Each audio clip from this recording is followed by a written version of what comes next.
Before you hear this, check if you're alone.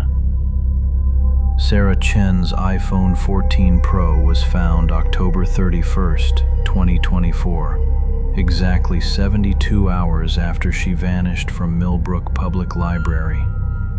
What it captured explains why 3 people who've heard this recording are now missing. The 4th listener. Well, you're about to become the 4th. This is what was recorded.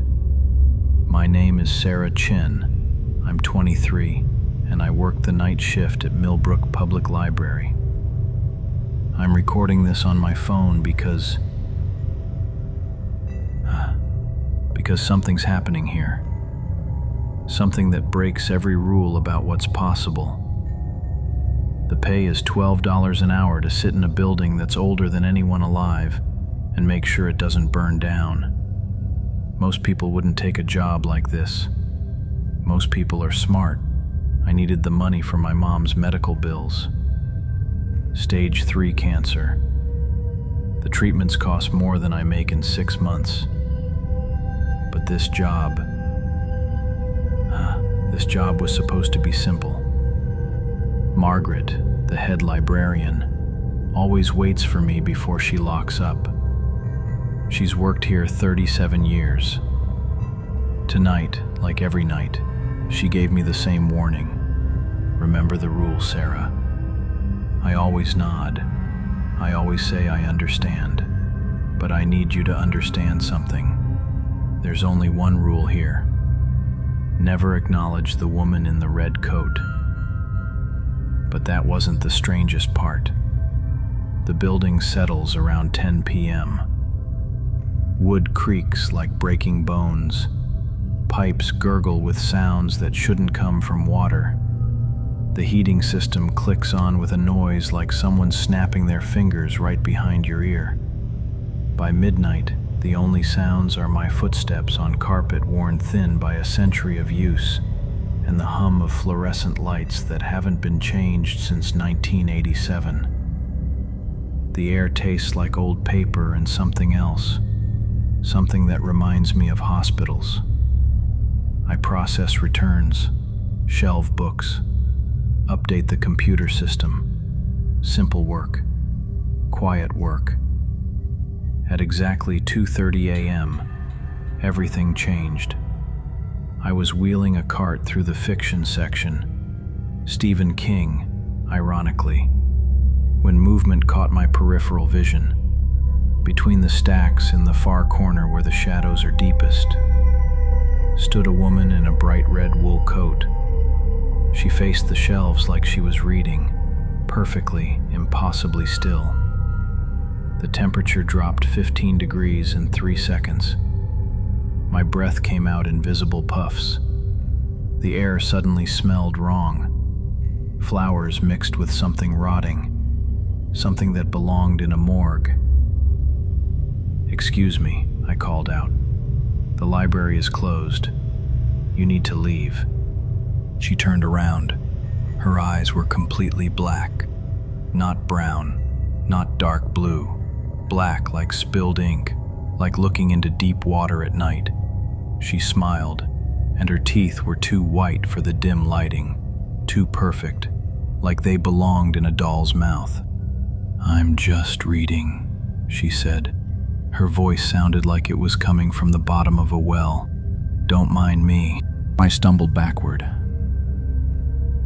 My cart tipped over. 43 books scattered across the floor. I counted them later. When I was trying to convince myself this was real. When I looked up, she was gone. Not hiding, not walking away. Gone. What happened next broke every rule I thought I knew about reality. I spent the rest of my shift checking every door, every window, every corner of the building. The security cameras, 12 high-definition units installed last month, showed nothing. Motion sensors recorded no unusual activity. According to every piece of technology in this building, I had been completely alone all night. But I knew what I'd seen. I knew what I'd smelled. I knew that my breath had turned to vapor in October heat.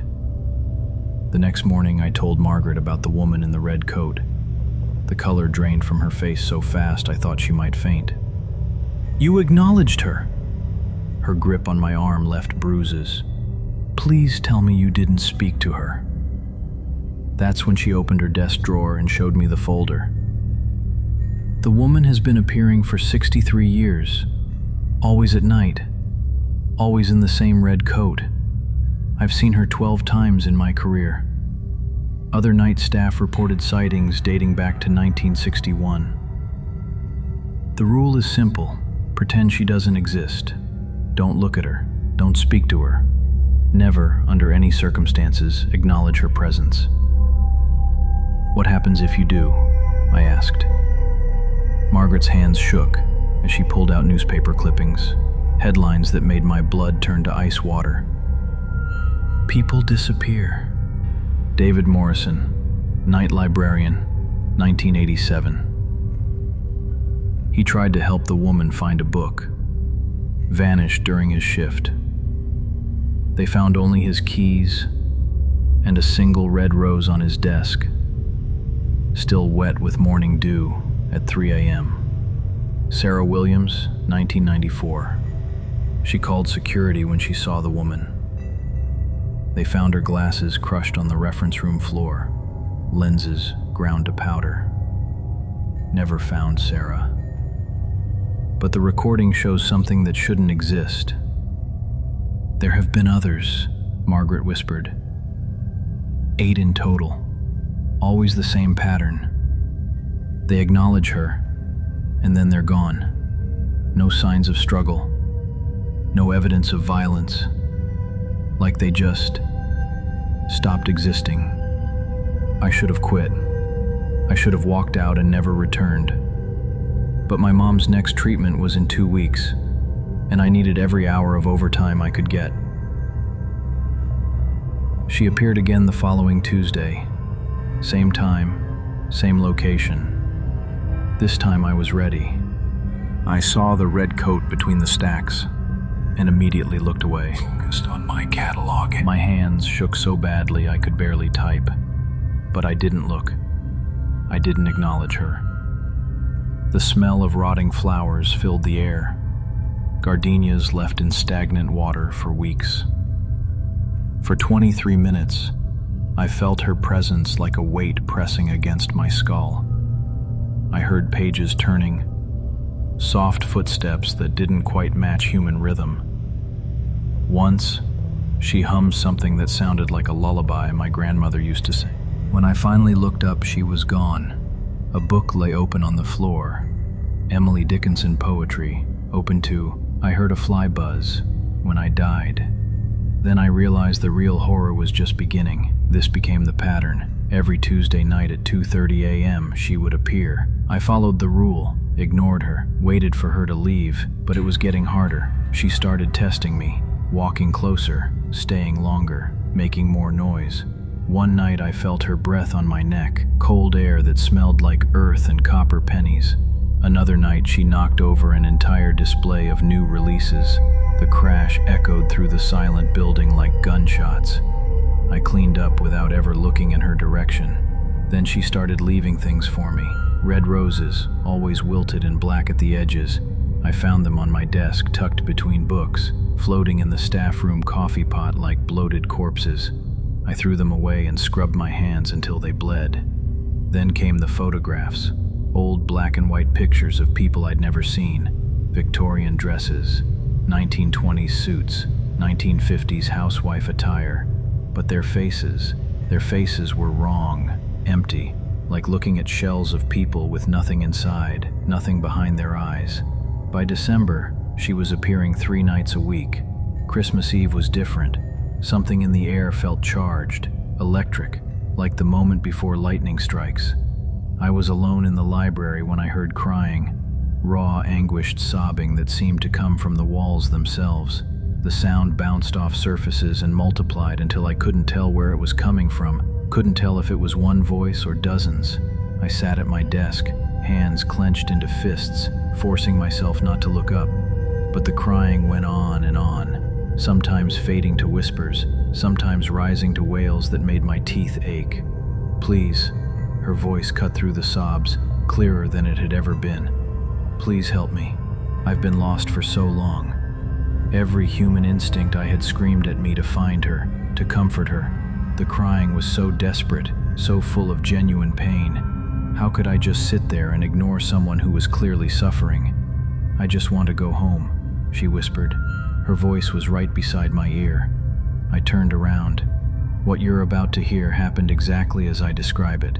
The person who recorded it isn't missing anymore. She stood directly behind my chair, close enough that I could see every thread in her red coat, the way the fabric seemed to move without any wind. Her face was beautiful in an artificial way, like a porcelain doll given life by something that didn't understand humanity.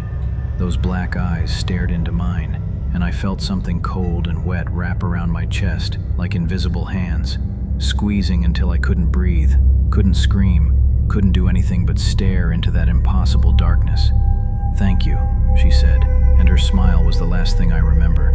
I woke up somewhere that wasn't the hospital, somewhere that smelled like roses and earth and things that should stay buried. I'm recording this because I need you to understand. The woman in the red coat isn't Eleanor Marsh. Eleanor Marsh died peacefully in 1962 at age 87. I found her death certificate. I found her grave.